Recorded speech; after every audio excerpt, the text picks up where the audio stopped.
Welcome to Catholic Daily Mass Readings. Today is Monday, the 6th of July, 2026, Monday of Week 14 in Ordinary Time. Today we celebrate Monday of Week 14 in Ordinary Time. We are in the season of Ordinary Time.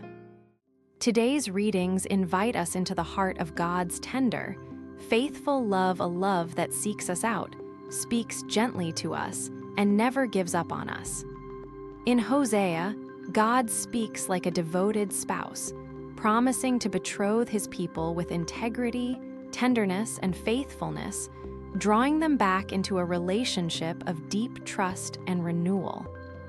The psalm echoes this warmth, reminding us that the Lord is kind and merciful, worthy of our praise not just today, but for all of eternity.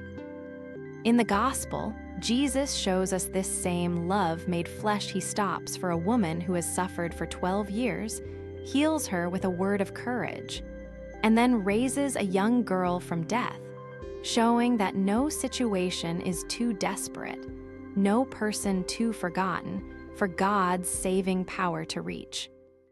A reading from Hosea, chapter 2, verses 16 and 17 to 18, and 21 to 22.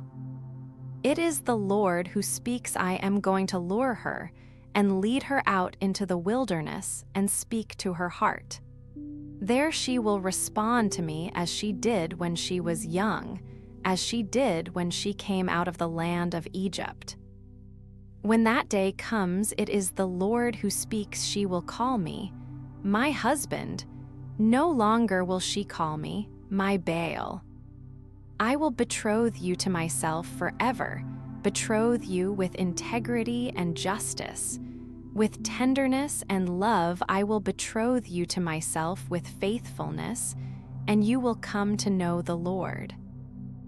A reading from the Holy Gospel according to Matthew, chapter 9, verses 18 to 26. While Jesus was speaking, up came one of the officials, who bowed low in front of him and said, "My daughter has just died, but come and lay your hand on her and her life will be saved." Jesus rose and with his disciples followed him. Then from behind him came a woman who had suffered from a hemorrhage for 12 years, and she touched the fringe of his cloak, for she said to herself, "If I can only touch his cloak, I shall be well again." Jesus turned round and saw her, and he said to her, "Courage, my daughter, your faith has restored you to health." And from that moment the woman was well again.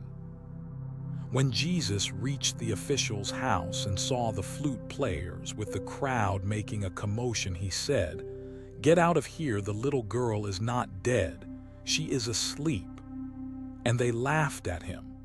But when the people had been turned out, he went inside and took the little girl by the hand, and she stood up. And the news spread all round the countryside. Take a moment to reflect. My brothers and sisters, think for a moment of a time when you felt utterly powerless, when the situation before you was beyond your strength, beyond your money, beyond your wisdom. We have all been there. In today's gospel, we meet two souls crushed by precisely that kind of helplessness. A father kneels before Jesus, a man who has done everything a good father can do, and yet death has taken his daughter, and he can do nothing. And then there is this woman, 12 long years of bleeding, 12 years of ritual uncleanness, cut off from her community and from the temple, from the very presence of God. 12 years of shame and silence. What is extraordinary is what both of them do with their helplessness. They bring it to Jesus. The Father kneels. The woman reaches. Neither of them waits until they are stronger or more worthy. They come broken, and they come now. This is the heart of today's gospel, that radical, humble, daring faith that says, "I cannot fix this, but he can." Not a faith that demands answers, but a faith that simply reaches out and touches the hem of his cloak. My brothers and sisters, whatever cross you are carrying today, do not wait until it feels lighter. Kneel before him. Reach toward him. He is already walking in your direction. He rose and followed that grieving father, and he will rise and follow you. Trust him. He is enough. Let us now still our hearts and turn to God in prayer. Lord, help us believe as boldly as those who came to you in desperation, the Father who refused to accept death as the final word, the woman who dared to reach through the crowd in her weakness. When we feel forgotten or beyond hope, remind us that you stop, you turn, you see us. May our faith be just enough to touch the fringe of your cloak.